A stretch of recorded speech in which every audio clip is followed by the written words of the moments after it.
పరమందున్న దేవాతి దేవునికి శిరస్సు వంచి పాదాభివందనాలు తెలియజేస్తూ చేరువచ్చిన దేవుని పిల్లలైన మీ అందరికీ కూడా క్రీస్తు వారి నామం పేరట నా శుభాలు నా వందనాలు తెలియజేస్తున్నాను.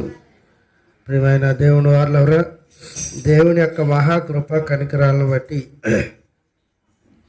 గత వారం అంతా ఆయన అపారమైన రెక్కల చోట్ల మనల్ని భద్రపరుస్తూ ఏనాటికి ఆనాడు ఆయన మహదైశ్వర్యాన్ని బట్టి మహాకృప కనికరాలను బట్టి దేవుడు మనం నడిపిస్తున్న విధానానికి మనం ఏమిచ్చినా ఆయన రుణాన్ని తీర్చలేము. కానీ సజీవ యాగంగా మన శరీరాలను ప్రభు కొరకు సమర్పించాలని మరొకసారి ప్రభు మాటలుగా మీకు తెలియజేస్తున్నాను.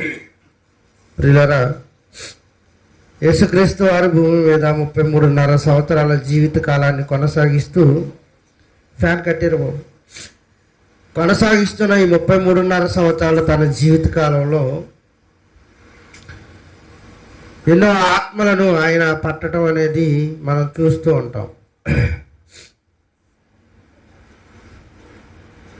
అందరిలో శిష్యులుగా మారుస్తూ తన పిల్లలైన వారందరినీ ఆ శిష్యుల ద్వారా భూదిగంతముల వరకు రక్షణ భాగ్యాన్ని అందించాలన్న ఆయన ప్రణాళికలో సర్వేశ్వరుడైన దేవాతి దేవుని దగ్గర నుండి భూమి మీదకి ఎత్తించి తన పిల్లలైన ప్రతి ఒక్కరిని రక్షణ మార్గంలో నడిపించడానికి ఆయన కంకణం కట్టుకుని సుమారుగా 4 పస్కా పండుగ సంవత్సరాలను పూరించి 30వ ఏట నుండి 33.5 సంవత్సరాల తన స్వార్థ ప్రకటనలో ఎన్నో ఆత్మలను భూమి మీద సంపాదించటం శిష్యులకు నేర్పిస్తున్న ఆ పరిస్థితులను మనం ఆలోచించగలిగితే ప్రియులారా, ఆయన తిరిగి ఆరోహణమై శిలువ మరణమయ్యి తిరిగి ఆరోహణమై వెళ్ళిపోతూ శిష్యులకు యేసుక్రీస్తు ఇస్తున్న వాగ్దానాన్ని అపోస్తల కార్యములు 1వ అధ్యాయము అందరూ తీయండి. అపోస్తల కార్యం 1వ అధ్యాయము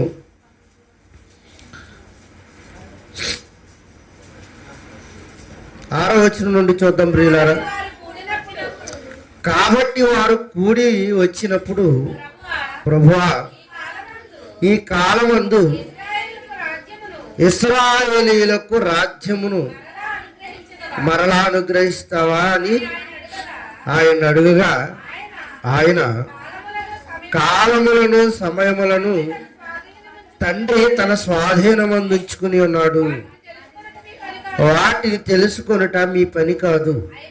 అయినను పరిశుద్ధాత్మ మీ మీదికి వచ్చినప్పుడు మీరు శక్తి నొందెదరు కనుక మీరు యెరూషలేములోను యోదయ సమరయ దేశముల యందంతటను భూదిగంతముల వరకును నాకు సాక్షులుగా మీరు ఉంటారని వారితో చెప్పాను. యేసుక్రీస్తు వారు శిలువ మరణమయ్యాడు, తిరిగి లేచాడు. ఆరోహణం అవుతున్న క్రమంలో శిష్యులందరినీ అందరికీ ఇస్తున్న వాగ్దానం, పరిశుద్ధాత్మ మీ మీదకి వస్తాడు, మీరు పరిశుద్ధాత్మ శక్తి నొందుదురు కనుక యెరూషలేములోను యోదయ సమరయ ప్రాంతముల యందంతటా భూదిగంతముల వరకు మీరు నాకు సాక్షులుగా ఉంటారు. ఈ వాగ్దానం ఇస్తున్నది ఎవరికి ప్రియులారా? సాక్షాత్తు తనకు శిష్యులుగా ఏర్పరచుకున్న శిష్య గణానికి. మీరు భూదిగంతముల వరకు నాకు సాక్షులుగా ఉంటారు. ఆర్కిటికా ఖండం నుండి అంటార్కిటికా ఖండం, భూమి అంచులు ఘనీభవించిన ప్రాంతాలు అని మనం అనుకుంటే, ఈ భూదిగంతముల వరకు మిమ్మల్ని సాక్షులుగా తీసుకుపోతాను అన్నాడు. భూదిగంతముల వరకు వారిని సాక్షులుగా తీసుకుపోతానని వాగ్దానం చేసిన తర్వాత నిజంగా యేసుక్రీస్తు వారి శిష్యులు ఆయన పరిచర్యను భూదిగంతముల వరకు వ్యాపింపజేశారు. ఎలాగంటే కొత్త నిబంధనలో మొట్టమొదటి పుస్తకం ఏంటంటే మత్తయి గారు రాసిన సువార్త. ఈ మత్తయి సువార్త, మార్కు సువార్త, లూకా, యోహాను సువార్తలను మాత్రమే కాక అపోస్తుల బాధంతా బూదిగంతముల వరకు ఇప్పుడు సంచరిస్తుందా లేదా? రైట్, వెళ్ళింది. బూదిగంతముల వరకు మీరు నాకు సాక్షులు అన్న మొట్టమొదటి సాక్షి మత్తి. బూదిగంతముల వరకు మీరు నాకు సాక్షులుగా ఉంటారు. బూదిగంతములు ఎక్కడైతే భూమికి ఎండింగ్ పాయింట్ ఉంటుందో అక్కడి వరకు నా సాక్ష్యం వినబడుతుంది, మీరే నాకు సాక్షులుగా ఉంటారని ప్రారంభంలో తన శిష్యులను పిలిచిన విధానం చాలా గొప్పగా ఉంటుంది. మార్కు గారు రాసిన సువార్త 1వ అధ్యాయంలో తన శిష్యులను పిలుస్తూ ఆయన ఎలా తన ఈ బూదిగంతం వరకు తీసుకుపోయి శిష్య గణాన్ని ఎలా ఏర్పరచుకుంటున్నాడో చూద్దాం ప్రియులారా. మార్కు రాసిన సువార్త 1వ అధ్యాయం 16వ వచనం. ఆయన గలిలయ సముద్ర తీర ప్రాంతములను వెళ్ళుచుండగా సీమోను సహోదరుడు ఆంద్రేయు సముద్రములో వలవేయుట చూచెను. వారు వృత్తికి జాలరులు. యేసు నా వెంబడి రండి, నేను మిమ్మల్ని మనుష్యులను పట్టు జాలరులుగా చేసేదనని వారితో చెప్పాడట. వెంటనే వారు తమ వలలు విడిచి ఆయనను వెంబడించిరి అని ఉంది చూడండి. అప్పటికి యేసుక్రీస్తు కానా వివాహంలోనికి వెళ్ళి నీటిని ద్రాక్షారసముగా మార్చిన స్వస్థతలు ఉన్నాయా? లేవు. అప్పటికి ఇంకా కుష్ఠరోగిని బాగుపరిచాడా? లేదు. అప్పటికి ఇంకా కాళ్ళు లేని వాడికి కాళ్ళు ఇచ్చి దిగ్గున పొరిపెత్తి నడవమన్నాడా? నడవమల్లా. స్టార్టింగ్లోనే ఆయన సువార్త ప్రారంభం ఆయన గలిలయ పరిసర ప్రాంతాల గుండా వెళ్ళిపోతున్నప్పుడు సీమోను ఆంద్రేయ అనే జాలర్లను చూశాడట. వీళ్ళ శిష్యులు, యేసుక్రీస్తు వారి యొక్క శిష్యులు. ఈ సీమోను ఆంద్రేయ శిష్యులు చేపలు పడుతున్నారు. చేపలు పడుతున్న ఈ ఇద్దరు శిష్యులను ఆయన పిలిచి ఏమన్నాడంటే, నా వెంబడి మీరు రండి, నేను మిమ్మల్ని మనుష్యులను పట్టు జాలరులుగా చేస్తాను అనగానే వెళ్ళిపోయారా? వెళ్ళలేదా? వెళ్ళిపోయారు.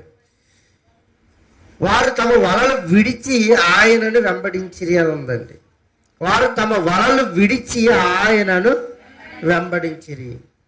అప్పటికి స్వస్థతలు లేవు, అప్పటికి మహత్కార్యాలు లేవు, అప్పటికి సూచక క్రియలు యేసుక్రీస్తు వారు చేయలేదు. కానీ ఆ మాట వారిని ఆకర్షించింది.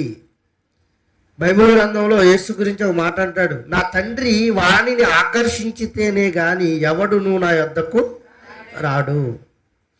అంటే మిమ్మల్ని మీకు తెలియకుండానే తండ్రి ప్రభావం మీ మీద ఉంది. తండ్రి మిమ్మల్ని ఆకర్షించాడు కనుకనే ఇక్కడ కూర్చున్నారు. తండ్రి మిమ్మల్ని ఆకర్షించాడు కనుకనే మనం దేవుని మాటలు వినగలుగుతున్నాం. తండ్రి ఆ ఉనికి, ఆ తాకిడి మనల్ని తాకింది కనుకనే ఇక్కడ సిట్రైట్గా కూర్చుని దేవుని మాటలు వినాలన్న ఆలోచన ఉంది. లేదు, ఆయన ఆకర్షణకు నువ్వు లోను కాలేదనుకోండి, మనం ఈ పాటికి ఏ సముద్రం కొట్టినాం, ఏ గోదావరి కొట్టినాం, గోదావరి కొట్టి మీద రామశీలక వెంట పాటల మీద ఉండేవారం కదా. మీరు ఆలోచించండి ప్రియులారా. మనకు తీరిక దొరికితే దేవుడి దగ్గరికి వస్తాం, తీరిక లేనప్పుడు దేవుని దగ్గరికి వచ్చేవారం కాం. కనుక వీళ్ళు చాలా పనిలో ఉన్నారు. చాలా పనిలో ఉన్నప్పుడు పిలుస్తున్నాడు, ఖాళీగా ఉన్నప్పుడు కాదు. చేపలు పట్టడానికి వెళ్ళారు.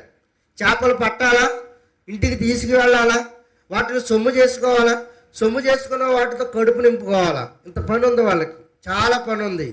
అంటే పనికి ఊరుకునే వెళ్తామా, పొట్ట గడవడానికి వెళ్తాం. ఇంకా ఎందుకండి పనికి వెళ్తున్నారంటే పొట్ట ఎలా గడుస్తుందండి.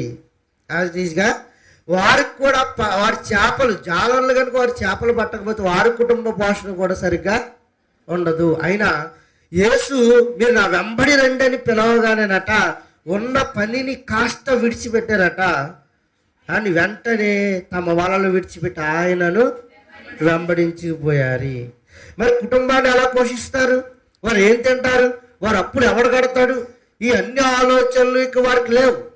సమస్తాన్ని విడిచిపెట్టారట. యేసు పిలవగానే ఆయన వెంబడించుకుంటూ పోయారట. మనల్ని పిలిచినా వెళ్ళడానికి టైం అడుగుతూ ఉంటాం. ప్రభా ఇంకొక సంవత్సరం, ఇంకొక 2 సంవత్సరాలు, ఇంకొక 3 సంవత్సరాలు. పిలుపు అయితే ఉంది, కానీ ఆ పిలుపుకు మనం ఇచ్చే గౌరవం అయితే మనకి ఎక్కడ కనబడదు. నిన్ను పిలిచాడు, నన్ను పిలిచాడు, మనందరినీ పిలిచాడు. పిలిచి నా పనిలో పాలిభాగస్తులకు అమ్మన్నాడు. పాలిభాగస్తులు అవ్వాల్సిన మనం అండ్ ఇంకా ఆయన పనిని వాయిదా పద్ధతిలో వాయిదాలు వేసుకుంటూ పోతున్నామే కానీ అండ్ ఏదో ఒక రోజున వెళ్తామలే అన్న ఆలోచనతో ఉందండి సమాజం అంతా. వెంటనే ఆయనను ఏం చేశారట? విడిచిపెట్టి వెంబడించారట. నిజంగా ఆయన దగ్గర మహత్కార్యాలు చేస్తున్నప్పుడు వెళితే ఒక రకంగా ఉంటుంది. ఆయన దగ్గర ఫాలోయింగ్ పెరిగినప్పుడు వెళితే ఆయన ఇంకా ఉన్నతంగా ఉంటుందేమో, కానీ పిలుస్తుండగానే వలలు విడిచిపెట్టి వెళ్ళిపోయారట. రైట్, ఇంకొక ఇద్దరిని పిలుస్తున్నాడు కింద, చూద్దాం వాళ్ళు ఏం చేస్తున్నారు. సీమోను ఆంద్రేయ యేసుని వెంబడించిరి. ఆయన ఇంకా కొంత దూరం వెళ్ళి జబదయి కుమారుడగు యాకోబును అతని సహోదరుడగు యోహానును చూచాడట.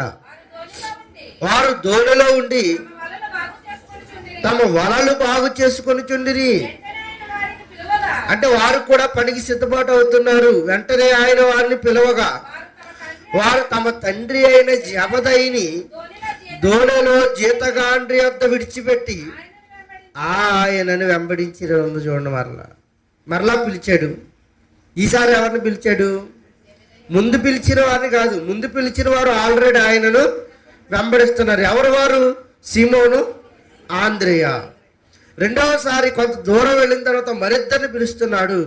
వీళ్ళు ఎవరై అంటే జబదయి కుమారులైన యాకోబు, యోహాను. ఈ జబదయి కుమారులిద్దరిని పిలవగానే వారు తమ దోణిలో ఉండి వలలు బాగు చేసుకుంటున్న వారు ఆ పనిని కాస్త విడిచిపెట్టారట. వెంటనే ఆయనను వారిని పిలవగా తండ్రిని జీతగాండ్ర వద్ద విడిచిపెట్టి వారు ఆయనను వెంబడించడానికి వెళ్ళిపోయారు. ఇలా జరుగుతున్న ఈ స్వార్థ ప్రకటన ఆరంభంలో దేవుడు ఏ స్వస్థతలు లేనప్పుడు, ఏ సూచక క్రియలు జరిగించినప్పుడు, ఏ మహత్కార్యాలు చేయనప్పుడు యేసుని వెంబడించారు. యేసుతో తిరుగుతున్నారు, యేసుతో త్రాగుతున్నారు, యేసు చెప్పిన ప్రతి మాట వారు అవగాహన చేసుకుంటున్నారు. యేసు వెంబడి స్వార్థ పరిచర్యలో చాలా భారంగా ప్రారంభించడం మొదలుపెట్టారు.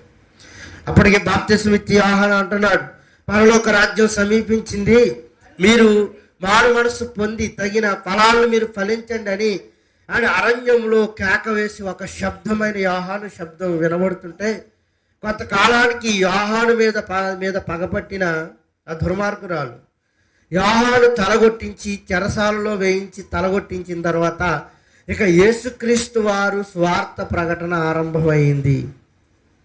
ఏ యోహాను దగ్గర అయితే బాప్తిసం తీసుకున్నాడో 30వ ఏట బాప్తిసం తీసుకోగానే ఆత్మచేత అరణ్యంలోనికి కొనుపోబడిన తర్వాత యోహాను చెరసాలలో వేయబడ్డాడు. చెరసాలలో వేయబడిన యోహాను ద్వారా మార్గం సుగమమైంది. ఆయన అనతి కాలంలోనే స్వార్థ ప్రకటన ఆరంభిస్తూ శిష్యులను ఏర్పరచుకుంటున్నాడు. మొట్టమొదటిగా శిష్యులను ఏర్పరచుకుంటున్నాడు. అందులో సీమోను, ఆంద్రేయ, యాకోబు, యోహాను వెంబడించు అని చెప్పగానే ఆయన వలలను విడిచిపెట్టి ఆయనను ఏం చేశారట? వెంబడించిరి. ఇక అక్కడ నుండి ఆరంభమైన స్వార్థ ప్రయాణం. ఎన్నో సూచక క్రియలు, ఎన్నో మహత్కార్యాలు, ఎన్నో అద్భుతాలు మనకు తెలియనివి కావు. యేసు చేసిన అద్భుతాలకు ఈ భూలోకమైనను సరిపోనన్ని అద్భుత సూచక క్రియలు ఆయన చేశాడు. యోహాను సువార్త ఎండింగ్లో రాయబడిన మాట చూద్దాం ప్రియులారా. అందరూ తీయాలా? యోహాను సువార్త బైబిల్ తెచ్చిన వాళ్ళందరూ బైబిల్ తెరిచి దేవుని మాటలు అలా ఉన్నవో లేవో మీరు పరిశీలించేవారుగా ఉండాలి. 21వ అధ్యాయము 25వ వచనం. యేసు చేసిన కార్యములు ఇంకను అనేకములు కలవు గాని వాటిలో ప్రతి దానిని వివరించి వ్రాసిన ఎడల అట్లు వ్రాయబడిన గ్రంథములకు భూలోకమైనను సరిపోదని నాకు తోచుచున్నది. అంటే ఎన్ని కార్యాలండి బాబా ఆయన చేశాడు. అలా చేసిన కార్యాలు కట భూలోకమైనను ఏమవుదట? సరిపోనని అద్భుతాలు, సూచక క్రియలు, మహత్కార్యాలు. అందులో మనం కొన్నే చదువుకుంటున్నాం. రక్తస్రావం కలిగిన స్త్రీ గురించి తెలుసు, కుష్టు వ్యాధి కలిగిన వాడిని బాగు చేశాడని తెలుసు, మోగ చెవిటి దెయ్యములు పట్టిన వాడిని బాగు చేశాడని తెలుసు, శాన దెయ్యములు పట్టిన వాడిని బాగు చేశాడని తెలుసు, జలోదర రోగం కలిగిన వాడిని బాగు చేశాడని తెలుసు, కాళ్ళు లేని వారికి కాళ్ళు, చేతులు లేని వారికి చేతులు, నడవలేని వారికి నడవగలిగే స్థితి అని చనిపోయిన వారిని సహితం తిరిగి లేపి అని ఆయన నడవగలిగేటట్లు ఈ మహత్కార్యాలు, సూచక క్రియలు, ఆయన స్వార్థ ప్రకటనలో ఆయన చేసిన అద్భుతాలకు, ఆయన చేసిన మహత్కార్యాలకు ఈ భూలోకమైనను సరిపోనని అద్భుతాలు యేసుక్రీస్తు వారు చేశారు. ఇలా అద్భుతాలు, సూచక క్రియలు, మహత్కార్యాలు చేస్తున్న యేసు వెంబడి అని జనసమూహాలు ఆయన దగ్గరికి వెళితే ప్రతి విధమైన శోధన తొలగిపోతుందట. ఆయన హస్తము తాకితే అని రక్తస్రావము కలిగిన స్త్రీ వస్త్రములు ముట్టుకుంటే రక్తస్రావం ఆగిందట. ఈ వార్తలు ఆనోట భూదిగంతముల వరకు ఆయన కీర్తి వ్యాపించిపోతుంది. అలా ఎప్పుడైతే ఈయన కీర్తి వ్యాపిస్తుందో అక్కడ ఉంటున్న శాస్త్రులు, పరిచయులు, ప్రధానులు అసూయపడ్డారు. ఇక ఈయనను భూమి మీద ఉంచకూడదు, ఈయన కీర్తి ఇనుమటింపకూడదు. ఎవరో వడ్రంగి పని చేసుకునే వాడి కొడుక్కి అంత ఇదా? ఎవరో వడ్రంగి పని చేసుకునే వాడి కొడుక్కి అంత జ్ఞానమా? ఈయన ఎక్కడ బడికి వెళ్ళలేదే, ఎక్కడ జ్ఞానాన్ని సంపాదించలేదే, ఇన్ని మాటలు ఎలా మాట్లాడుతున్నారని ఆయన మీద కక్ష కట్టారు, పంతం పెట్టారు. ఏదో రకంగా యేసుక్రీస్తు వారిని ఏం చేయాలి? మరణింప చేయాలి. అసలు ఆయన వచ్చిందే మరణించడానికి, ఈడేటి చంపేది? ఆయన వచ్చిందే మరణించటానికి. చాలామంది స్వార్థికుల మీద వాళ్ళని ఏదో రకంగా కొట్టి చంపేయాలి అన్న ఆలోచనతో ఉన్నవారే నిజంగా కొట్టి చంపేస్తున్నారు. కానీ దేవుని స్వార్థను ఎవరైతే విరివిగా ప్రకటిస్తున్నారో, దేవుని పరిచర్యలో ఎవరైతే బహుబలంగా వాడబడుతున్నారో అలాంటి వారిని నిజంగా కొట్టి చంపేసే పరిస్థితులు ఈరోజు ఉన్నాయి. ఇలాంటి వాతావరణాన్ని చూసిన కొంతమంది అని దేవుని నామాన్ని విడిచిపెట్టి మరలా వేరొక మార్గం వైపు వెళ్ళిపోతున్నారు. అది వేరే విషయం అనుకోండి. ఇలా దేవుడి యొక్క స్వార్థ ప్రకటన విరివిగా జరుగుతున్న కాలంలో శాస్త్రులు, పరిచయులు వారు చేసిన ఆలోచన ఏంటో తెలుసా ప్రియులారా? వీడి వయసు 33.5 సంవత్సరాలు కూడా లేదు. 3.5 సంవత్సరాల్లోనే ఇంత ప్రభంజనాన్ని సృష్టిస్తున్నాడంటే, సువార్త ప్రారంభించిన 3.5 సంవత్సరంలోనే ఇంత ప్రభంజనం ప్రారంభిస్తున్నాడంటే, ఈడు 50 ఏళ్ళు బ్రతికితే, ఈడు 60 ఏళ్ళు బ్రతికితే, ఈయన 100 ఏళ్ళు బ్రతికితే ఇక భూమి మీద మనకు రాజ్య స్థాపన అనేది ఉండదు. మన సింహాసనాలు కోల్పోతాం, మన అధికారాలు కోల్పోతాం, మన మాటకు విలువిచ్చేవాడు ఎవడు కూడా ఉండడు. ఆయన ఏ మాట అంటే ఆ మాటే జరుగుతుంది. మన బోధలు తప్పు అయిపోతాయి, మన ఆలోచనలు తప్పు అయిపోతాయి, మన మాటలు తప్పు అయిపోతాయి, మన ఆజ్ఞలను ఎవడు పాటించడని ఆయన మీద కక్ష కట్టారు. ఆ శిష్య గణంలో ఎవరు దొరుకుతాడని చూశారు. ఒక బలహీనమైన వాడిని డొబ్బెట్టుకునేసారు. ఆయన ఇస్కరియోతు యోధా.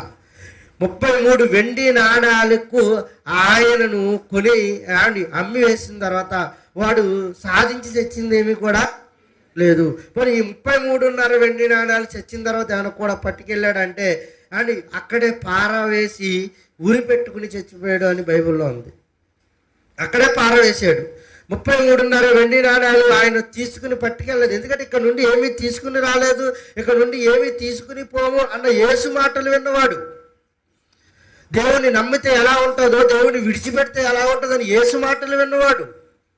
మృతులను సైతం లేపుతుంటే దగ్గరుండి చూసినవాడు, స్వస్థతలు చేస్తుంటే దగ్గరుండి చూసినవాడు, అద్భుతాలు చేస్తుంటే దగ్గరుండి విన్నవాడు, ఆయన శరీరాన్ని తాకి స్పర్శించినవాడు, ఆయన వదిలిన శ్వాసను పీల్చినవాడు. అలాంటి వాడిని పట్టింది, వాడిలో ఉన్న బలహీనత మీద కొట్టింది. వెంటనే 33.5 వెండి నాణాలకు ఆయన ఏం చేశారు? అప్పగించేశారు. అప్పగించేసిన తర్వాత ఆ రాత్రి ఏం జరుగుతుందో చూద్దాం ప్రియులారా. ఆ రాత్రి ఏం జరుగుతుందో చూద్దామండి. మత్తయి గారు రాసిన సువార్త 33.5 వెండి నాణాలకు సిలువకు అప్పగించిన తర్వాత, అప్పగిస్తున్న కాలంలో మార్కు గారు రాసిన సువార్త క్షమించండి, అక్కడ ఇక్కడ శిలువ సందర్భాలు ఉన్నాయి కనుక మత్తయ్య గారు దాంట్లో చూద్దాం, చాలా క్లియర్గా ఉంటుంది. 27వ అధ్యాయం. రైట్, శిలువ సందర్భం అంతా చూద్దామండి. ఉదయమైనప్పుడు ప్రధాన యాజకులు పెద్దలు యేసును చంపవలెనని, మత్తయి రాసిన సువార్త 27 ప్రారంభం, ఆయనకు విరోధముగా ఆలోచన చేసి ఆయనను బంధించి తీసుకుని పోయి అధిపతి అయిన పొంతు పిలాతు యొద్ద ఆయనను అప్పగించిరి. అని ఇక ఆయనను తీసుకువెళ్ళడానికి ఎలా వచ్చారని చూస్తే 26:47లో ఆయన ఇక్కడ మాట్లాడుచుండగా 12 మందిలో ఒక్కడైన ఇస్కరియోతు యూదా వచ్చెను. వాడితో కూడా బహుజన సమూహం కత్తెలు గుదీలు పట్టుకుని ప్రధాన యాజకుల యొద్ద నుండి ప్రజల పెద్దల యొద్ద నుండి వచ్చెను. ఆయనను అప్పగించువాడు నేను ఎవరిని ముద్దు పెట్టుకుందునో ఆయనే యేసు, ఆయనను పట్టుకొనడని వారికి గుర్తు చెప్పి వెంటనే యేసు యొద్దకు వచ్చి, బాధకుడా నీకు శుభమని చెప్పి ఆయనను ముద్దు పెట్టుకొనెను. యేసు, చెలికాడా నువ్వు చేయవచ్చినది చేయమని అతనితో చెప్పగా వారు దగ్గరకు వచ్చి ఆయన మీద పడి ఆయనను పట్టుకొనిరి. ఇదిగో యేసుతో కూడా ఉన్నవారిలో ఆయన చెయ్యి చాచి కత్తి దూసి ప్రధాన యాజకుని యొక్క దాసుని కొట్టి వాడి చెవి తెగ నరికెను. యేసు, నీ కత్తి వరలో దింపుము, తిరిగి పెట్టుము. కత్తి పట్టుకున్న వారందరూ కత్తితోనే నశించెదరు. ఈ సమయమున నేను నా తండ్రిని వేడుకొనవలనని వేడుకొనని ఎడల ఆయన 12 సేనా వ్యూహముల కంటే ఎక్కువ మంది దూతలను ఇప్పుడే నాకు పంపబడినని నీవు అనుకొనిచున్నావా? ఇలా యేసుక్రీస్తుని పట్టారు. అని పట్టిన తర్వాత యేసుక్రీస్తు వారి దగ్గరికి ఎలా వచ్చారట? కత్తెలతోనూ గుదియలతోనూ బండలతోనూ ఆయన దగ్గరకు వచ్చి, నేను ఎవరినైతే ముద్దు పెట్టుకుంటున్నానో ఆయనే యేసు అని ఎవరైతే అప్పగించడానికి డబ్బు తీసుకున్నాడో ఆ అప్పగింపబడిన వాడు యేసుక్రీస్తు వారిని అప్పగిస్తున్న సందర్భం. యేసుక్రీస్తు వారిని అప్పగిస్తున్న సందర్భం. అని ఎప్పుడైతే యేసుక్రీస్తు వారిని దగ్గరకు వచ్చి అండ్ ఆయనను పట్టుకున్నారో ఏ శిష్యులైతే ఆయన పిలిచిన వెంటనే ఆయనను వెంబడించారో అండ్ ఏ శిష్యులైతే ఆయన వెంబడి కూడా పోయారో ఆ శిష్యులు ఏం చేశారు చూడండి కింద. అప్పుడు ఆ శిష్యులు ఆయనను విడిచి పారిపోయిరి అని ఏం చేశారట? అప్పుడు ఆ శిష్యులు ఆయనను విడిచి పారిపోయిరి. ప్రారంభంలో ఏమీ చూడుకోకుండా యేసుని వెంబడించారు. అండ్ ఆ తరువాత ఎన్నో సూచక క్రియలు, ఎన్నో మహత్కార్యాలు, ఎన్నో అద్భుతాలు చూసి ఆయన ఎంత గొప్పవాడో ఎరిగిన తర్వాత ఈ దేవాలయాన్ని పడగొట్టండి 3 దినములైన తర్వాత తిరిగి కడతానని చెప్పిన తర్వాత కూడా అండ్ ఆ మహనీయుడు చేసిన స్వస్థతలకు సముద్రాన్ని గద్దిస్తే ఆగింది. మత్స్యముల కడుపులో శకేముందని చెప్తే శకేముంది. గాడిద పిల్లలను వెళ్ళి విప్పుకురండి, అక్కడ 2 గాడిదలు ఉంటాయని చెప్తే ఆ గాడిద పిల్లలను విప్పుకొచ్చారు. ఇలా భవిష్యత్ వర్తమానాలకు సంబంధించిన ఎన్నో సూచిక మహత్కారాలు, అద్భుత కార్యాలు, ప్రసంగాలు, జ్ఞానము ద్వారా వాళ్ళందరినీ ఆయన ఆకర్షిస్తే ఆఖరికి సిలువ వేసే సమయానికి వారు ఆయనను విడిచి వెళ్ళిపోయారు. ఏమీ లేనప్పుడు వెంబడించారు, అన్నీ ఉన్నప్పుడు విడిచి వెళ్ళిపోతున్నారు. ఈ విషయాన్ని ముందుగా ఎరిగిన యేసుక్రీస్తు వారు శిష్యులను అడుగుతున్నాడు. యోహాను సువార్త 16వ అధ్యాయం 67వ వచనం చూడండి ప్రియులారా. భవిష్యత్తు ఎరిగిన యేసుక్రీస్తు ఏమని అడుగుతున్నాడో చూడండి శిష్యులు. యోహాను రాసిన సువార్త 16వ అధ్యాయం 67వ వచనం. అమ్మా 6వ అధ్యాయం 67వ వచనం చూడండి. అది కూడా లేదా? రైట్, చదవండి. కాబట్టి యేసు, మీరు కూడా వెళ్ళిపోవాలని ఉన్నారా అని 12 మందిని అడిగాడట. అప్పుడు వీళ్ళ ప్రగల్భాలు చూడండి ఎలాగున్నాయి. సీమోను పేతురు యేసుతో అంటున్నారట, ప్రభువా ఎవరి వద్దకు మమ్మల్ని వెళ్ళిపోమంటావయ్యా? నీవే నిత్య జీవపు మాటలు కలిగిన వాడవి, నీవే దేవుని యొక్క పరిశుద్ధుడు అని విశ్వసించి మేము నిన్ను వెంబడించాం కదయ్యా, ఎక్కడికి వెళ్ళిపోమంటున్నావు? నీవే నిత్య జీవం మాటలు కలిగిన వాడివి, నీ అంత నిత్య జీవం ఉంది. అప్పటికే ప్రసంగం చేస్తున్నాడు, జీవాహారము నేనే, నన్ను తినువాడు ఎవడును ఎప్పటికీ ఆకలి కొనడు, గడిచు నీళ్లు త్రాగువాడు ఎవడు ఎప్పటికీ దప్పికొనడు అని చెబుతున్నాడు. నిజంగా యేసుక్రీస్తు వారే ఇక్కడ కుర్చీ వేసి కూర్చొని ఆయన ప్రసంగం చేస్తూ, మీరు నన్ను తిని నా రక్తము త్రాగితేనే కానీ నాలోనికి మీరు పాలిభాగస్తులు కారు అని ఇక్కడ ఉండి చెప్పాడు అనుకోండి. ఇక్కడే అమ్మ ఏం చేస్తాం ఇప్పుడు మనం? నరమాంసం తినేమంటున్నాడు. అబ్బో వీడికి ఎన్ని విద్యలు వచ్చో, మంత్ర విద్యలు అని ఇక మనకు నోటుకొచ్చిందలా మాట్లాడమా. ఆయన అంటున్నాడు, నా మాంసము తిని నా రక్తము త్రాగితేనే కానీ మీరు నా రాజ్యానికి వారసులు కారు. ఈ మాట అనగానే చాలామంది ఏం చేశారట, మరెన్నడూ ఆయనను వెంబడించలేదట, వదిలేశారట. ఆయనను వెంబడించడానికి ఆయన పిలిస్తే ఈ పిలువబడిన కొంతమంది శిష్యుల్లో 72 మంది శిష్యుల్లో సుమారుగా ఒక 50 మంది శిష్యులు, ఒక 60 మంది శిష్యులు ఏం చేశారట, ఆయనను మరెన్నడూ వెంబడించలేదు, మరెన్నడూ ఆయనను వెంబడించలేదట, వదిలిపెట్టి వెళ్ళిపోయారట. అప్పుడు మిగిలిన 12 మందిని అడుగుతున్నాడు, అరే అబ్బాయి, ఇలాంటి బాధలు చేస్తున్నాను కనుక, ఇలాంటి మాటలు చెబుతున్నాను కనుక మీరు కూడా నన్ను విడిచి వెళ్ళిపోతారా అని ఆయన వారిని పిలిచి అడిగితే, అదేంటి ప్రభు అలాగంటావు, ఎవడైనా వెళ్ళిపోతే వెళ్ళిపోని, కానీ మేము మాత్రం నీకు ఎవరిని నమ్మక బంటులమి. వీళ్ళు అలాంటి వారంటే కట్టప్ప లాంటి వారు అనమాట. ఇస్కరియోతు యూదా ఎవరు? కట్టప్పే కదా. అలాగైతే మీకు బాగా అర్థం అవుతుంది అండి. ఇస్కరియోతు యూదా ఎవరు? నమ్మక ద్రోహి, నమ్మించి వెన్నుపోటు పొడిచినవాడు.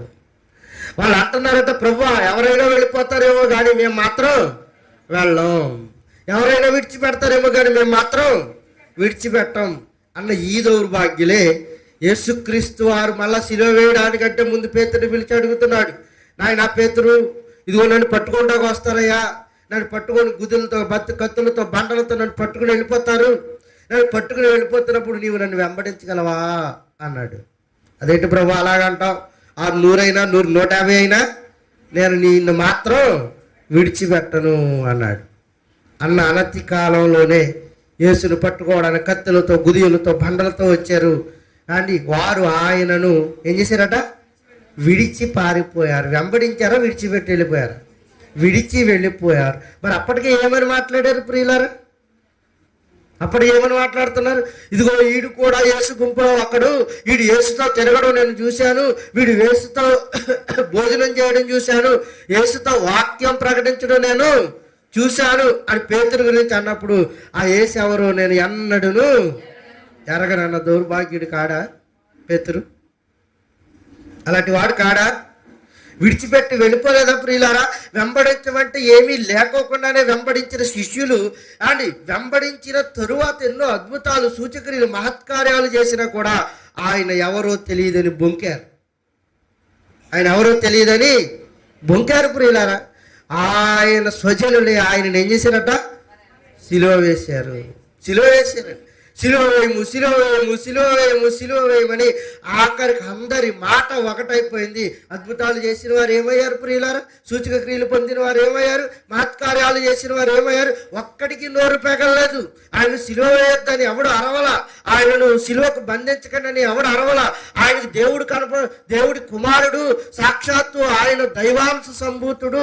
ఆయన మాట్లాడే మాటలో స్వస్థత ఉంది, ఆయన ఉమ్ములో స్వస్థత ఉంది, ఆయన వస్త్రములో స్వస్థత ఉందని ఏ ఒక్కడు నిలవబడి ప్రభుత్వాన్ని ప్రశ్నించిన వాడు లేకపోయాడు. కానీ ఆయనను వెంబడించడం ఏం చేశారట, విడిచిపెట్టి ఆయనను వెళ్ళిపోయారు అన్నట్టుగా ఉంది. విడిచిపెట్టి ఆయనను వెళ్ళిపోయారు. తర్వాత సువార్త చేశారండి, అది వేరే విషయం. కానీ ఆయనను మాత్రం ఏం చేశారట, వెంబడించుకోకుండా ఎవడికి వాడు ఏమయ్యాడట, పారిపోయారు. మన విషయాలు వద్దాం. నువ్వు ఆయనను వెంబడించేవాడిగానే ఉన్నావా? అవకాశం చూసి ఆయనను పట్టుకుంటున్నప్పుడు నువ్వు దాటేసేవాడిగా ఉన్నావా అన్నదే మనకు వచ్చింది అండి. ఆయనను వెంబడించేవాడిగా ఉన్నావా? ఆయన వలన మేలు పొంది ఆయనను చేట్టుకేర్చేవాడిగా ఉన్నావా? ఆయనను వెంబడించే జాబితాలో ఉన్నావా? అమ్మో ఈ యేసు ఎవరో నాకు తెలియదని వారు బొంకినట్టుగా బొంకే జాబితాలో ఉన్నావా? మీరు ఆలోచించాలి. ఆయనను వెంబడించారట, ఆ తర్వాత విడిచిపెట్టారట. యేసు ఎవరో తెలియదన్నది ఆ శిష్యుడే. ఈయనను అన్నడు ఎరగమని ఆయనను పట్టుకోవడానికి వచ్చిన వెంటనే మొత్తం అందరూ ఆయనను విడిచిపెట్టి ఎవడు దారి వాడు చూసుకున్నాడట. ఆఖరిగా సిలువను అంటున్నాడు ఆయన, నా దేవా నా దేవా నువ్వు కూడా నా చెయ్యి విడిచిపెట్టేసావా? నిజమే, విడిచిపెట్టేసాడు. ఆయన విడిచిపెట్టకపోతే మరి ఆయన సిలువ మరణానికి ఎలా వెళ్ళిపోతాడు ప్రియులారా? ఎలా వెళ్ళగలడు? ఆయన చెయ్యి పట్టుకుంటే ఆయన రక్షణ కవచం ఉంటే ఆయన తాకి బ్రతికి బట్టగట్టుగా గలగవాడు ఎవడున్నాడు అక్కడ? అందుకే ఆయన చేయి విడిచిపెట్టాడు. ఆయన చేయి విడిచిపెట్టాడు. ఎన్నో అద్భుతాలు చేయడానికి మనల్ని పిలిచాడు. ప్రయాసపడి భారం వహించిన సమస్త జనులారా, శోధనల నడుమ, ఇరుకుల నడుమ, ఇబ్బందుల నడుమ, ఎన్నో ఉపద్రవాల నడుమ మనందరినీ పిలుచుకొని ఇక్కడికి వచ్చి కూర్చోబెట్టి మీరు నన్ను వెంబడించండి, నా సంఘంలో మీరు పాలుభాగస్తులు కండి, నా సన్నిధానంలో అనునిత్యం మీరు ఎదగండి అని చెబితే ఆయనను వెంబడించడం ఆరంభించిన మనం అనతి కాలంలోనే శిష్యుల వలె ఆయనను విడిచిపెట్టేవారిగా మారిపోతావా? ఏదో ఉపద్రవం కలగ్గానే ఆయన వదిలేస్తామా? ఏదో మనకి చిన్న ఆటంకం కలగ్గానే ఆయన విడిచిపెట్టేద్దామా? ఏదో భయానకమైన ఉపద్రవాలు మనల్ని వెన్నంటి తరుగుతుంటే ఆయనను విడిచిపెట్టి పారిపోయేవారుగా ఉందామా ప్రియులారా? ఉందామా? అలాగని దేవుడు నీ చేయి విడిచిపెట్టేస్తాడు అనుకుంటున్నావా? ఆయన ఎన్నడూ మన చేయి విడిచిపెట్టేవాడు కాడు. ఎప్పటికీ విడిచిపెట్టేవాడు కాడు. ఆయన వదిలాడంటే మరలా ఏదో బలంగా నిన్ను పట్టుకోబోతున్నాడని మర్చిపోకండి. యేసుక్రీస్తు చేయి వదిలేశాడు కదండి అని మీరు ఒకవేళ అనుకుంటే ఆయన ఎందుకు వదిలేశాడో తెలుసా? పునరుద్ధానంలో తిరిగి లేపాలి అంటే ఆయన శిలువ మరణంలో ఆయన చేయి విడిచిపెట్టాలి. పునరుద్ధానంలో మరలా చేయి పట్టుకోబోతున్నాడు అంటే అది గొప్పదా ఇది గొప్పదా? మరణించి తిరిగి లేచి మరణవాణి ముళ్ళెక్కడ, మరణవాణి విజయం ఎక్కడని మరణం మీద మరణాన్ని కాలుతో చితక త్రొక్కించాడు. ఆయన విడిచిపెట్టాడంటే ఏదో అర్థం ఉందని ఆలోచించండి ప్రియులారా. దేవుడి మీద పగలు, ప్రతీకారాలు, దేవుడి మీద అనుమానాలు, దేవుడిని చిన్న చూపు చూడటాలు, ఇది మానవ మాత్రముగా మనం అసలు ఆయన దరిచేరడానికి కూడా పనికిరాని వారు. ఆయన మీద అపనిందలు వేయడం, మనం ఆయన శంకించడం, ఆయన విడిచిపెట్టేస్తున్నాడంటే మరలా ఏదో అద్భుతం చేసేయబోతున్నాడు. మన చేయి విడిచిపెట్టాడు. ఏంటి ప్రభు నాకే ఈ శోధన, నిన్ను నమ్ముకుంటానంటే ఊరంతా మమ్మల్ని తిడుతున్నారయ్యా, పడు. నిన్ను నమ్ముకుంటుంటే లోకమంతా మమ్మల్ని ద్వేషిస్తుందయ్యా. లోకం మనకి ఏంటండి పని? లోకము, దాని స్నేహము, దాని వైరము మనకి సంబంధం లేదు. లోక స్నేహము దేవునికి వైరమట. తిడుతుందా తిడు, పడుతున్నారా కొట్టించుకో, ఉమ్మేస్తున్నారా వేయించుకో. ఎందుకంటే నిన్ను మరలా ఆయన చెయ్యి పట్టుకోబోతున్నాడు. ఆయన ఒకసారి చెయ్యి విడిచాడంటే దాని అర్థం ఏంటో తెలుసా ప్రియుల? నీ విశ్వాసానికి పరీక్ష. నువ్వు నిలబడవా, మరలా నాగటి కాటి మీద చెయ్యి వేసి వెనక తట్టు పరిగెట్టేస్తావని నీ విశ్వాసాన్ని పరీక్షిస్తాడు. ఎక్కడి వరకు పరీక్షిస్తాడో తెలుసా? అంచుల వరకు పరీక్షిస్తాడు. అన్నీ ఇచ్చిన వాడే అన్నీ తీసుకుపోయేటంతటి పరీక్ష పెడతాడు. నిలబడాలి, నిలదొక్కుకోవాలి, విశ్వాసాన్ని కట్టాలి, ఆత్మీయ జీవితాన్ని మెరుగుపరుచుకోవాలి. ఎప్పుడైతే విశ్వాసంలో తొలగిపోతామో, దేవుణ్ణి నమ్మిన నాకు ఏం చేశాడండి అన్న మాట ఎప్పుడైతే వస్తుందో అప్పుడు పూర్తిగా నీ చెయ్యి విడిచిపెట్టేస్తాడు. అయ్యో దేవుణ్ణి నేను హత్తుకుని ఉన్నాను, నేను ఆయన చెయ్యి విడిచేసిన ఆయన నా చెయ్యి విడిచిపెట్టేవాడు కాదని ఎప్పుడైతే దేవుని మీద ఆధారపడి నమ్మకంగా ఉంటామో నిజంగా మనల్ని అందలాలు ఎక్కించేస్తాడు ప్రియులారా. నమ్మాలి. నమ్ముట నీ వలనైతే నమ్మువానికి సమస్తమును సాధ్యం. ఆయనకు అసాధ్యమైనది ఏది కూడా లేదు. అందుకే ఆయనను వెంబడించడం ఆరంభించాం. బాప్తిజం తీసుకున్నప్పుడు ఎన్నో ప్రమాణాలు చేసాం. ఈ ప్రమాణాలన్నిటిని విడిచిపెట్టి ఆయనను వెంబడించడం మానేశామా? మన నిత్య జీవానికి తీసుకెళ్లేవాడు ఇంకెవడు కూడా లేడు. పేతురు అంటాడు, నీవే నిత్య జీవపు మాటలు కలిగిన వాడు, నీ యొద్ద నిత్య జీవం ఉంది, నీవు మాత్రమే మమ్మల్ని నిత్య జీవానికి నడిపించగలవు, నీ యొద్ద మేము నరక బాధలను తప్పించుకోగలం అని ఆయన అడుగుతున్నాడు. ప్రభు మేము ఎక్కడికి వెళ్ళిపోవయ్యా అని ఆయన అడుగుతున్నాడు. అండ్ ఎప్పుడైతే శిష్యులు ఆయనను విడిచిపెట్టారో ఆయన విశ్వాసాన్ని ఎక్కడా కోల్పోలేదు ప్రియుల. మరలా శిష్యులను తండ్రి కడతాడని వారి విశ్వాసాన్ని ఆయన పరీక్షిస్తున్నాడని ఆ శిష్యులందరినీ తిరిగి చేర్చి బూదిగంతముల వరకు సాక్షులుగా నిలబెడతాడన్న వాస్తవాలు యేసుక్రీస్తు వారు ముందుగా ఎరిగిన వాడు గనుక ముందుగా అలర్ట్ చేస్తున్నాడు పేతురుని. లేదు, నువ్వు ముమ్మారు అబద్ధం ఆడతావు. అదేంటి ప్రభు, నేను ఆడిన ప్రభు, ఆడు 100 కోట్లు ఇచ్చేసినా నీ మీద ఎప్పుడు తప్పుడు సాక్ష్యం పలకను ప్రభువా అన్న నీవే 100 కోట్లు కాస్త 200 కోట్లు చేస్తే ఇప్పుడు పలకవా? మరి ధనం ఏమైంది? రెట్టింపు అయింది. రెట్టింపు కాగానే ఏదో రకంగా మనల్ని ఏం చేస్తాడు? పడేస్తాడు. అపవాది వేసి అగ్ని బాణాలకు పడిపోతేనట కాలిపోయిన మనం ఏమైపోతామంటే ప్రియులరా, నిత్యాగ్ని దండనకు మరలా తిరిగి జారిపోవాలి. దేవుడు క్రీస్తుని ఏమని పోల్చాడంటే, క్రీస్తు సంఘమునకు ఎవరట? శిరస్సు.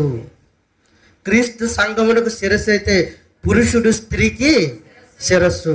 అంటే భార్యాభర్తల సంబంధంతో ఎందుకు పోల్చాడో తెలుసా ప్రియులారా? సంఘాన్ని భార్యాభర్తలకి చిన్న కీచులు అట్లా వస్తాయి రావా? అందరూ నిమ్మలంగా శాంతిగా ఉంటారా? ఒక్కొక్కసారి కొట్టుకోరా? అన్ని కొంపల్లో ఉండేదే కదా. అండ్ ఇంటింటి రామాయణం అని ఒక సీరియల్ వస్తుంది అనుకోండి, ఇప్పుడు వస్తుందా? ఏంటి ఆర్ట్ చేయాలి, మాకు టీవీ లేదు మరి చూడరా అమ్మా. ఇది వరకు వచ్చేది ఇంటింటి, కనుక ఇంటింటికి ఒక రామాయణం ఉంటుంది. కనుక అక్కడ కూడా ఏముంటాయి? కీచులాట్లు ఉంటాయి, గొడవలు ఉంటాయి, చిన్న కోపాలు ఉంటాయి, చిన్న ఇరుకులు ఉంటాయి, ఇబ్బందులు ఉంటాయి. ప్రతి కుటుంబంలో ఇరుకులు ఇబ్బందులు ఉంటాయి.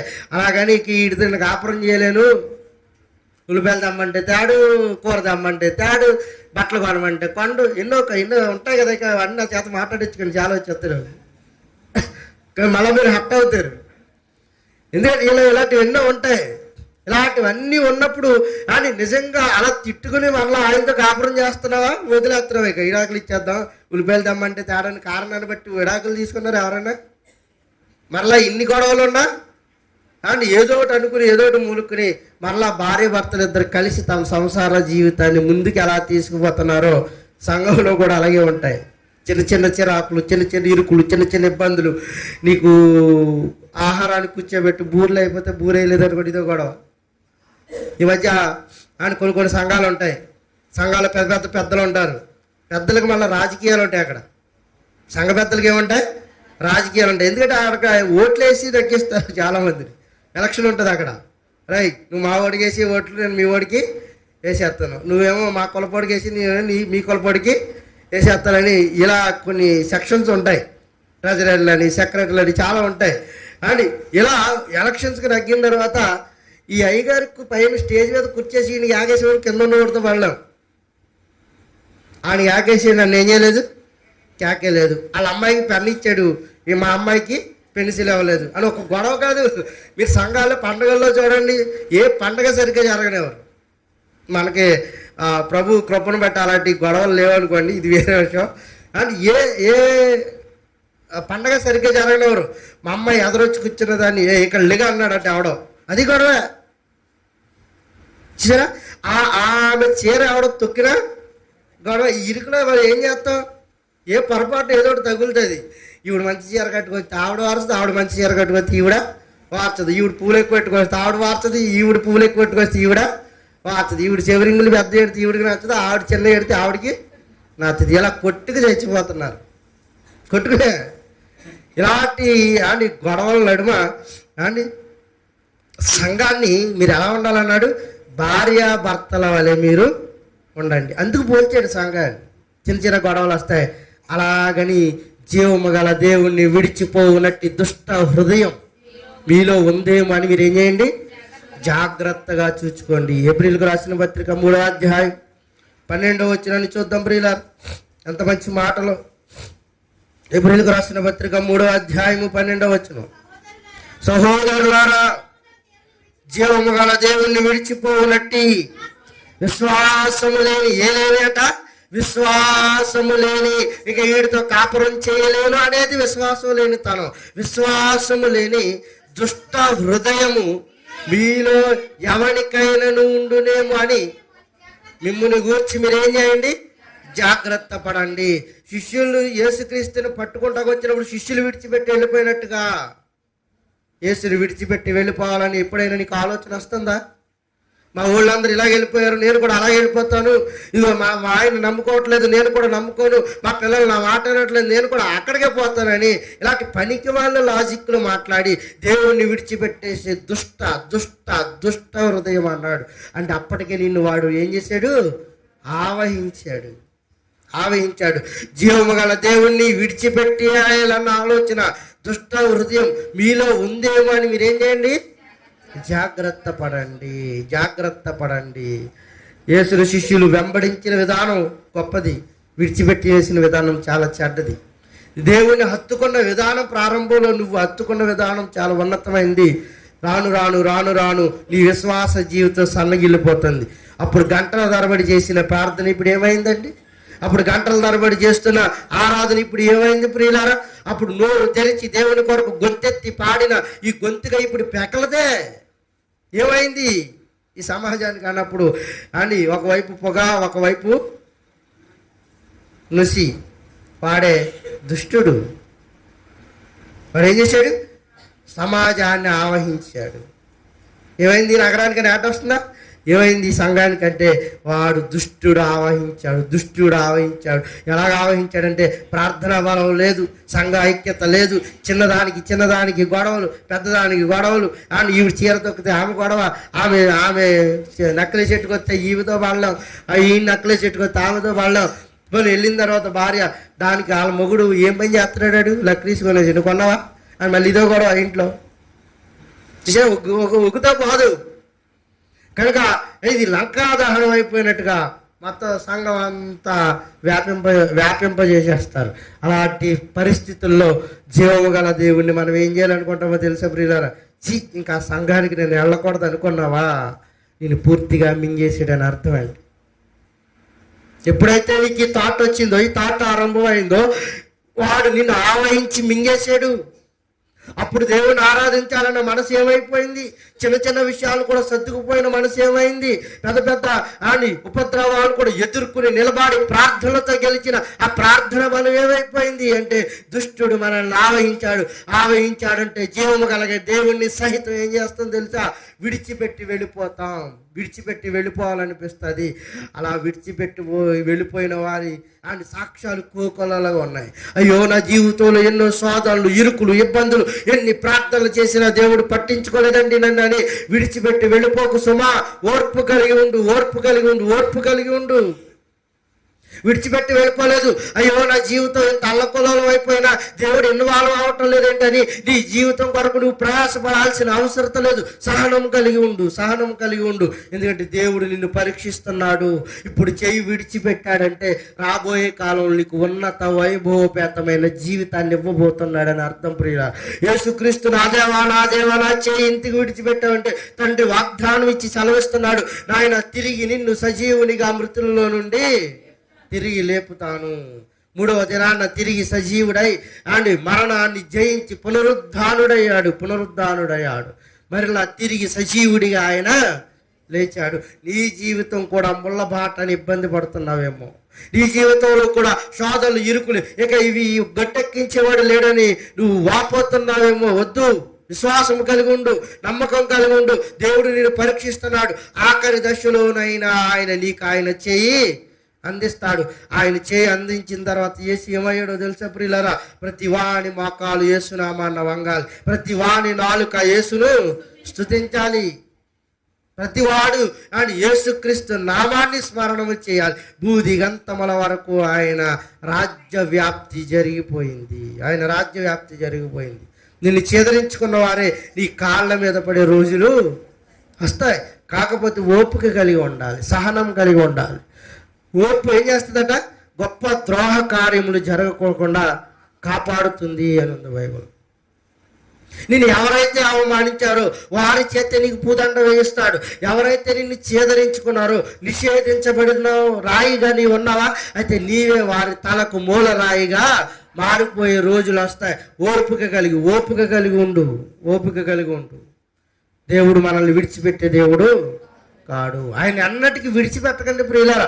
ఎన్ని ఉపద్రవాలు మనకు ఎదురైనా, ప్రభువా నీ నుండి నన్ను ఏది వేరుపరచగలదయ్యా? వస్త్రహీనత లేక ధనహీనత, నీ నుండి నన్ను ఏది ఎడబాపగలదు? కొరువా, కటకమా, ఉపద్రవమా, ఏది ఎడబాపగలదు నీ నుండి నన్ను ఏది ఎడబాపనివ్వద్దన్న ప్రార్థనలు మనకు చాలా చాలా అవసరం. ఎప్పటికైనా విశ్వాస జీవితంలో పడిపోయే రోజులు వస్తాయి. ఆ రోజుల్లో నిలబడిన మనమే గొప్పవారుగా మారుతాం. ఎప్పుడైతే ఆ విశ్వాసంలో నిలబడతావో, ఇక నీ యొక్క ఆ ప్రజ్వలింపజేసే ఆ తత్వానికి ఎవడు కూడా ఆపలేడు. అది సామెత ఒకటి ఉంటుంది, వాడు బాగుపడేవాడిని భగవంతుడు కూడా చెరపలేడురా అంటూ అంటారు. ఇక వాడికి ఇక అడ్డే ఉండదు. ఎందుకంటే ఆ దారి సరళం చేసిందే భగవంతుడు. ఇక ఎవడొచ్చి ఆపుతాడండి? అందుకే అలాంటి రోజులు నీ జీవితంలో కూడా రాబోతున్నాయి. ప్రభు వైపు నమ్మకం, విశ్వాసం కలిగి ఎదురు చూడు. ఆయన్ని ఆశ్రయించిన వారిని ఎన్నటికీ ఆయన సిగ్గుపరిచే దేవుడు కాదని గుర్తిస్తారని ఈ కొద్ది మాటలు ఆయన వినుకుడిలో ఆశీర్వదించి దీవించునుగాక. ప్రభు మార్గము విడచితిని, ప్రార్థించుట మానితిని, ప్రభు చెలిమిని పరమార్థము మరచితిని. ప్రపంచ నటనలలో నన్ను పొందే బలహీనుడనై పాటించునే మాట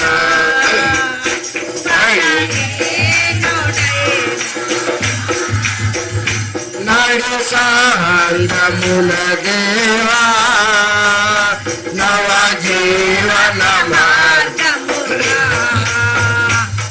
ఎప్పటివరకు ఆయన విడిచిపెట్టే వారిగా ఉన్నామేమో. ప్రభు మీద ఆడుకున్నాం స్తోత్రం నాయన. ఇరుకు ఇబ్బందుల ద్వారా ప్రభు మార్గాలు విడిచిపెట్టిన వారిగా ఉన్నామేమో. పరమార్థాన్ని విడిచిపెట్టేసేమేమో. దేవుడి వైపు మన కన్నులు ఒక్కసారి స్తోత్రం.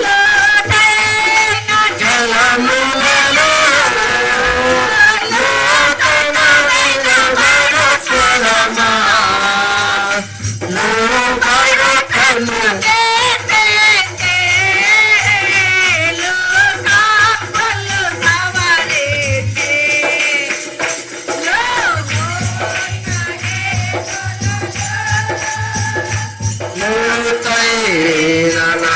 బ్రతుకు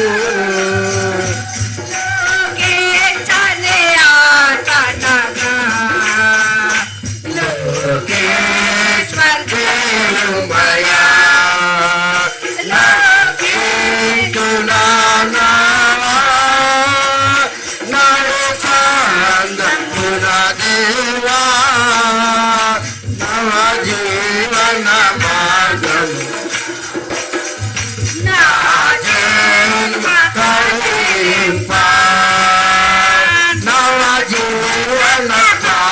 ప్రతి ఒక్కరు అడుగుతాం.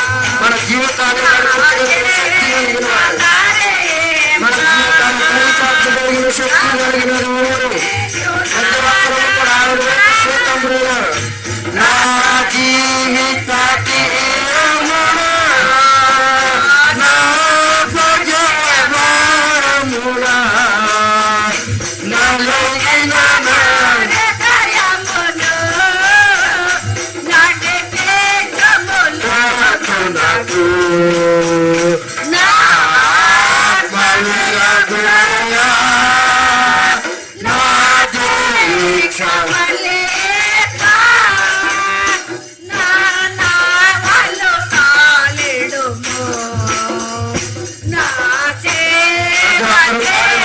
మగవాళ్ళు స్తోత్రం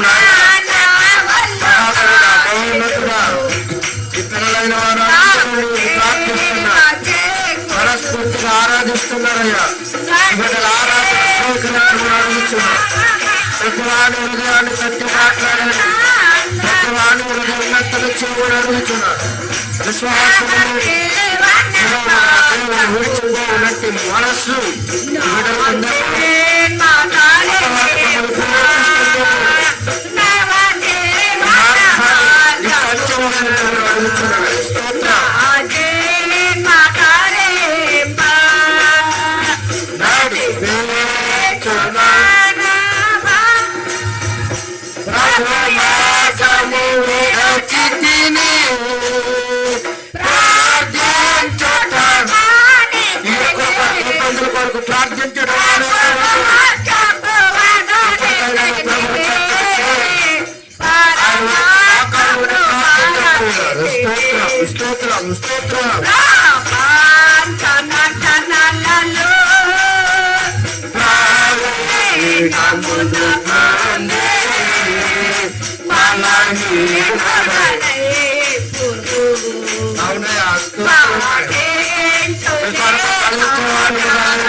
దేవునికి మహిమ కలుగును గాక. సకల ఆశీర్వచన స్తోత్రములకు కారణభూతుడా మమ్మల్ని కన్న తండ్రి. అయ్యా నీ బిడ్డలు నీ మాటలు విన్నారు. యేసును వెంబడించిన వారు మరలా తిరిగి వెనకటి నాగటి కాట మీద చేయి వేసి వెనక తిరిగారండి. అయ్యా ఇదిగోనైనా నీ చేయి విడిచిపెట్టి ఏ ఆయుధము వర్ధిల్లదు. నీ చేయి విడిచిపెట్టిన తర్వాత మేము సాధించేది ఏముందయ్యా? నీ ఆశ్రయాన్ని కోల్పోతాం, నీ కరుణను కోల్పోతాం, నీ మహిమను మేము కోల్పోతాం ప్రభువా. మమ్మల్ని ఆదరించే వారు లేక, దిక్కు లేక అనాథులై అరిచే రోజులు రాబోతున్నాయి. అయ్యా తండ్రి ఇదిగోనైనా కష్టమైన, శ్రమైన, ఇరుకైన, ఇబ్బంది అయినా నీ చేయి పట్టుకుని నడిచే స్థితిని మాకు అనుగ్రహించండి ప్రభువా. అయ్యా నీ బిడ్డ మనస్తత్వాన్ని మార్చండి. ప్రతి మారిపోయిన హృదయాన్ని మార్చమని అడుగుచున్నాను.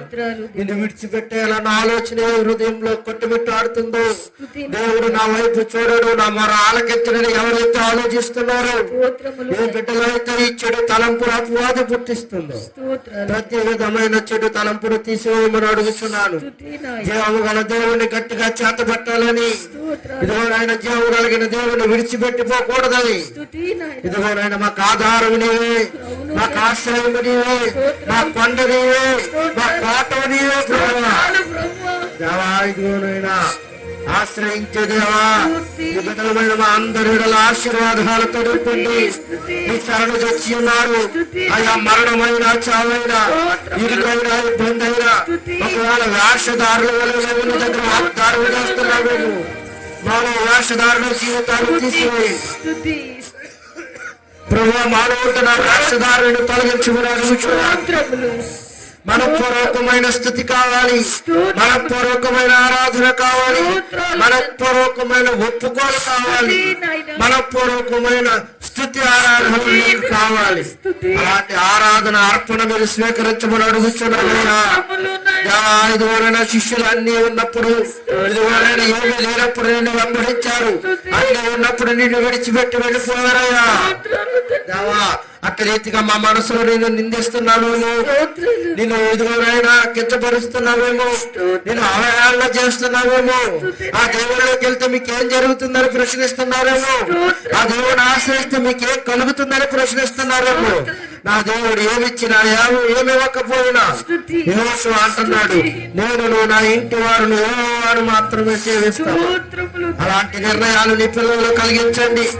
అలాంటి భయం కల్పించే భక్తిని పిల్లలు రాకుండా ప్రభువా, మా మధ్య శిలువదారిగా ఎలా మరణించారు, ఎలా మీ శిలువ బలియాగం జరిగిందో అయ్యా, ఐదువరైనా నువ్వు వేలాడుతున్న బలిపీఠం మీద వేలాడుతున్న విధానాన్ని బట్టి నీకు వందనాలు, స్తోత్రమయ్యా. ఎంతమంది మనోనేత్రాలు వెలిగించబడుతున్నావు. ప్రతి మనిషి మనోనేత్రాలు వెలిగించండి. ప్రతి వాడి హృదయంతో వెలుగుతో నింపండి. అయ్యా, మీ శిలువ కట్టాన్ని నీ పిల్లలందరూ చూడాలి. అయ్యా, నీ శిలువ బలియాగం నీ పిల్లలందరికీ కనబడాలి. నీ బిడ్డల మనస్సులను తాకమని అడుగుతున్నాను. ఇదిగోనైనా మా కొరకే నీ అంగలార్పు, మా కొరకే ఈ శిలువ బలియాగం, మా కొరకే ఈ శిలువ ఇదిగోనైనా మా ధారణ. ప్రభువా, నీ తెలుసు తెలియకు నీ బిడ్డల పైన మేము దారి తప్పిపోతున్నామేమో, చెడు మార్గం వైపు అడుగులు వేస్తున్నామేమో. అయ్యా, మా హృదయాలను కట్టమని అడుగుతున్నాను.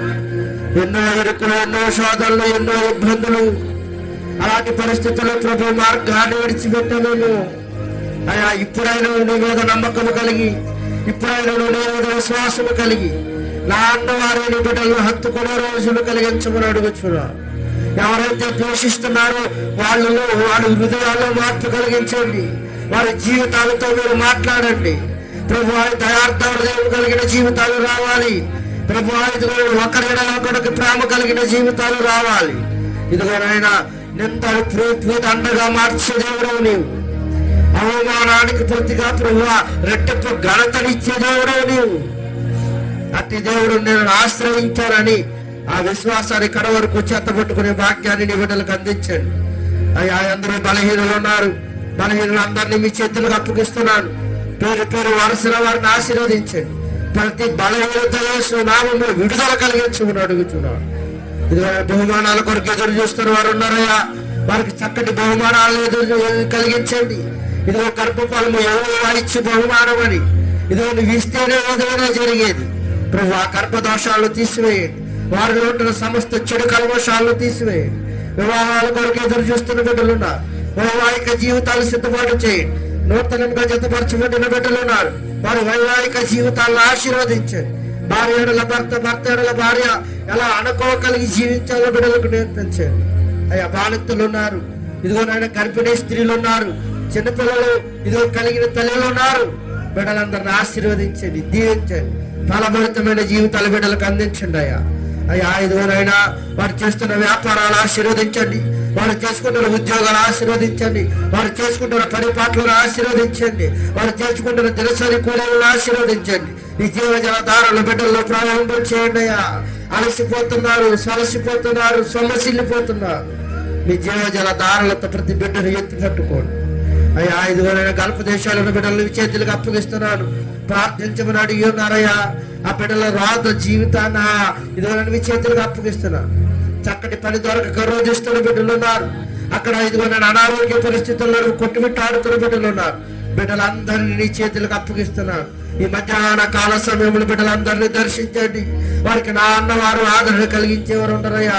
ప్రతి బిడ్డను పేరు పేరు వరుసను ఆశీర్వదించండి, జీవించండి. ప్రతి విధమైన రోగం నుండి విడుదల కలిగించమని అడుగుతున్నాను. అయ్యా, ఇది హైదరాబాద్ ప్రాంతంలో దినసరి కూలీలు చేసుకుంటున్న బిడ్డలు ఉన్నారు. ఉద్యోగాలు చేసుకుంటున్న బిడ్డలు ఉన్నారు. బెంగళూరు ప్రాంతంలో ఉద్యోగాలు చేసుకుంటున్న బిడ్డలు ఉన్నారయ్యా.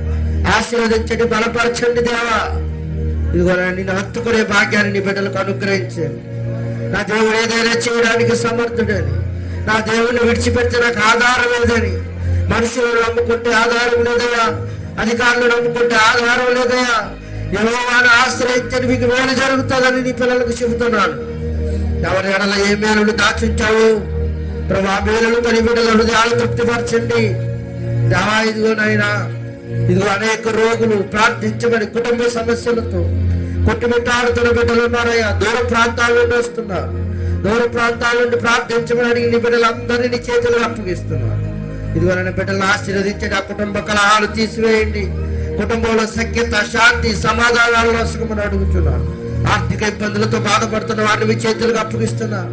అవి ఆర్థిక రుణాలు తీరడానికి వారు చేసుకున్న పని అంతటిలో ఫలింపును దయచేయండి అయ్యా. ఆవిడ బిడ్డలు మీ చేతితో ఎత్తి పట్టుకోండి అయ్యా తండ్రి. ఇదిగోనైనా ప్రతి విధమైన శోధన యేసు నామములో విడుదల కలిగించండి ప్రభా. యవనులు ఉన్నారు, వృద్ధులు ఉన్నారు, బాలులు ఉన్నారు, కన్యకులు ఉన్నారు. వారి చదువుల్లో చక్కటి జ్ఞానాన్ని ఇవ్వండి, తెలివినివ్వండి. తల్లిదండ్రుల పట్ల అలాంటి సద్భావం కలిగి ఉండాలని బిడ్డలకు నేర్పించండి. ఇదిగో వృద్ధాప్య దశకు చెందిన వారు ఉన్నారు నీ బిడ్డలు ప్రభా. శ్రమనక కష్టమనక నిన్ను ఆరాధించడానికి పరుగులు పెడుతున్నారయ్యా. నూతన జీవాన్ని వారికి వసగండి, నూతన ఉత్తేజాన్ని నీ బిడ్డలకు వసగండి. ఇదిగోనైనా ముద్దు వచ్చే వరకు నీ బిడ్డలు నీ చేతితో ఎత్తుకుని ముద్దాడమని అడుగుతున్నాను. ఆరోగ్యాలను జ్ఞాపకం చేసుకోండి, ఆరోగ్యాలను మెరుగుపరచండి. చక్కటి బలాతిశయాలను బిడ్డలకు అనుగ్రహించండి. నువ్వు నడిపిస్తేనే ఇప్పటి వరకు నడిచేమయ్యా. ఇక మీదట కూడా నీకే అప్పగిస్తున్నాం ప్రభు. సంఘాన్ని మీ చేతులకు అప్పగిస్తున్నాను, సంఘ బిడ్డలను మీ చేతులకు అప్పగిస్తున్నాను, సంఘంలో ఉన్న ఎవరస్తులైన బిడ్డలను మీ చేతులకు అప్పగిస్తున్నాను. చేరు వచ్చిన ప్రతి కుటుంబాన్ని మీ చేతులకు అప్పగిస్తున్నాను. చెడు ఆలోచన వైపు, చెడు తలంపుల వైపు మా జీవితాలను నాశనం చేసుకోక యెహోవాను ఆశ్రయించాలని, యెహోవా ఉత్తేజాన్ని భూతిగతమల వరకు ప్రభువా మేము ప్రకటించాలని నీ బిడ్డలను ఆయత్తపరచండి. ఇదిగో మహాసైన్యాన్ని సిద్ధపాటు చేయమని అడుగుతున్నాను అయ్యా. సంఘాలు విస్తృతపరచండి, విశ్వాసులైన వారిని లేపండి, బలమైన విశ్వాసాలు లేపండి, స్థిరత్వం కలిగిన విశ్వాసాలని సన్నిధానానికి నడిపించండి. శ్రమైన, హింసైన, కట్టమైన నీలో నిలదొక్కుకునే విశ్వాసాలు నీకు కావాలి. వాక్యానికి విలువనిచ్చే వారిని సన్నిధానానికి నడిపించండి, వాక్యానికి లోబడే వారిని సన్నిధానానికి నడిపించండి, వాక్యాన్ని విమర్శగా తీసుకుని నీ బిడ్డల్ని సన్నిధానంలో వద్దయ్యా. అలాంటి వారిని ఏరేయమని అడుగుతున్నాను. వాక్యానికి లోబడాలి, వాక్యానికి లోబడిన బిడ్డలని సన్నిధానంలో వచ్చండి ప్రభా. ఇదిగోనైనా తండ్రి, ఇదిగో అనేకులైన నీ బిడ్డలు ఇదిగోనైనా ఎన్నో ఇరుకుల ఇబ్బందులతో కొట్టుమిట్టాడుతున్న నీ బిడ్డలకు సూచక అద్భుత మహత్కార్యాల చేత నీ బిడ్డలు తృప్తిపరుస్తారని కూడా ఉన్న బిడ్డలందరినీ సంఘాన్ని నడిపిస్తున్న ఇదిగోనైనా ఎన్నికలేని వారు మా కుటుంబాన్ని నీ చేతులకు అప్పగిస్తూ, మా కుటుంబంలో ఏ ఇరుకులు, ఇబ్బందులు, సమస్యలు సమస్యలు ఎరిగిన వాడు ప్రతి వారికి ఆరోగ్యాన్ని మెరుగుపరచండి. ఇప్పుడు మీ గాయపడిన హస్తంతో ముట్టమని అడుగుతున్నాను ప్రభా. ఇదిగోనైనా చక్కటి బలాలను, శక్తిని మాకు అనుగ్రహించి ఆర్థిక రుణాలు తీరడానికి కూడా మీ సహాయాన్ని అనుగ్రహిస్తారని సమస్తాన్ని మీ చేతులకు అప్పగిస్తూ చేరువచ్చిన బిడ్డలందరినీ ఆశీర్వదించి దీవించి ఫలభరితమైన జీవితాలు బిడ్డలకు అనుగ్రహించమని రాబోయే వారంలో ప్రభా జరగబోయే లెంట దినాలన్నింటినీ మీ చేతులకు అప్పగిస్తున్నాం. గణముగాను మర్యాదగాను జరిగించి నీ పిల్లల కొరకు ఏ ఈవెను సిద్ధపాటు చేసి ఉంటారు ప్రతి ఈవెను మీ బిడ్డలకు అనుగ్రహిస్తారని ఆశిస్తున్నాను. ప్రతి ప్రార్థన నా యేసు నామములో అడిగి వేడుకొని ప్రార్థిస్తున్నాను మా పరమ తండ్రి. ఆమేన్, ఆమేన్, ఆమేన్. అందరికీ వందనాలు.